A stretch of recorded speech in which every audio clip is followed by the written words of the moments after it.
Hello everyone, I am Walt, and here we have the finale for unit number 10 of the Internet Psychology course here that I got some videos on summarizing. Okay, so what do we have for unit 10? Well, first thing we covered was Wikipedia.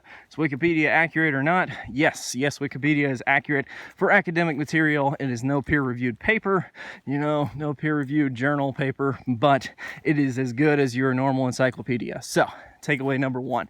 Number 2 here, when it comes to star ratings, the thing is, anything below 3.5 and a star rating is normally crap kind of content, okay? Star ratings are adjusted upwards because people are, biasing them upwards. You have Confederates, you have friends of the product creator or the product creator dropping 5-star reviews. So if you have crappy reviews, those are going to pull it down. Also, don't just look at a 5-star review, okay? You need to see that there are many different reviews, okay? Hey, chickens. So, many reviews.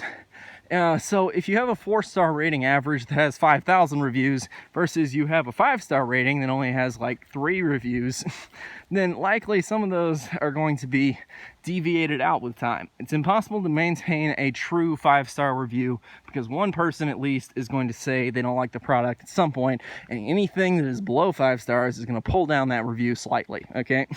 So a 5-star review is not maintainable with large enough data sample, okay?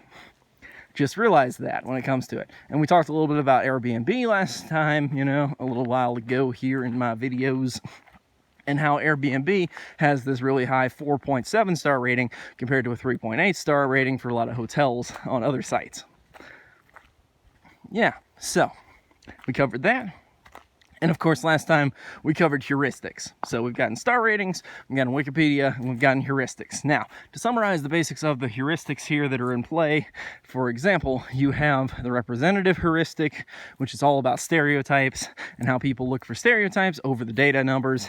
And of course, when it comes to the availability heuristic, people take availability based on like what you give them. If you give them a rare case about how bad something is, or of like somebody in your family who had like a disease, for example, you're likely to overestimate the number of people who have that disease. Basically, people's experience bias the numbers, so they think that numbers should be a lot more than they actually are. Or if they've never known anybody who's had like a disease, then they don't feel like it's real. They'll underestimate it. So a lot of people's what's available biases their thinking. And of course, the anchoring and adjustment heuristic, based on the fact that there are different, numbers that when given to people, they latch on to these numbers. So if you say the normal price is $27, people latch on to $27. So if you offer it for $25.99, people are like, ooh, that's less than $27.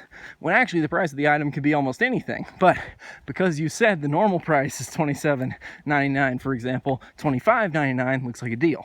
This is what a lot of stores do to get people when they say, ooh, this product is half off after they triple the price, What's normally like a $10 product, they might say is, oh, this is like a $30 value. And so you can get it for $20 today, You can get it for $15. Look how cheap this is, And so people fall for that kind of stuff. Anchoring and adjustment.